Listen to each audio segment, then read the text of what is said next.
Ang aktres na most recently ay nalink kay Jay Perillo at Jolo Revilla. Ito naman si Mark Heras, ex ni Jeneline Mercado at 4 na taong ng karelasyon si Ina Asisio. Pero mula nang magkasama sa hiram na puso si Chris at Mark, nagsimulang masindihan ang apoy ng intriga tungkol sa kanilang dalawa. At lalo pang tumindi ito nang mag-post ng picture si Chris sa Twitter ng surprise na pagbigay daw sa kanya ni Mark ng pagkain.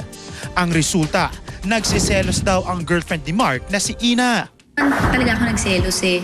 Nasaktan lang talaga ako. Siguro nga nagselos ako pero hindi ko kasi masabing selos pero inano ko lang, kinatch ko lang yung attention nila. Nagselo si Ina dun sa kay Chris at dun sa love team pero hindi ko siya consider as tampuhan talaga. Umabot pa nga sa point na di pumunta si Mark at Ina sa birthday party ni Chris nung Tuesday sa The Fort dahil daw sa isang family problem. Okay nga naman daw si Mark at Ina, pero kung sakaling single rin daw si Mark tulad ni Chris. Kung wala akong girlfriend siguro. Kung walang girlfriend. Pero masaya po ako with Ina. So kung wala, hindi siya mahirap pakisamahan. Oo. Napakabait tao ni Chris. So siguro kung wala, pwede naman. Sa relationship ni na Mark at Ina, si Chris na nga ba ang nasa gitna? May ibig sabihin nga ba ang kabaitan ni Mark kay Chris? Ano kaya ang punot dulo ng lahat?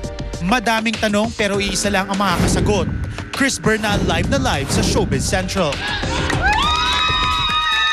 Mga kapuso, ako rin ay minsan na-link, na-in love at na-involve sa isang love triangle with Mark Heras. Kaya gets ko na yung issue na yan. Pag-usapan natin yan with the controversial girl, Chris Bernal. Hi! Hello. Welcome to Showbiz Central. Hello. Hi. Good afternoon Eto po. na. May dahilan ba para pagselosan ka ni Ina? Wala po talagang dahilan. Kumbaga, kami ni Mark, aaminin ko close kami ngayon kaysa nung nag-time of my life kami kasi may sarili-sarili kaming barkada nun eh. Pero yung closeness namin, friendship lang talaga. Doon lang talaga. Doon lang talaga. Never kami naging sweet na parang, parang ibang level na. Hindi umabot sa ganun.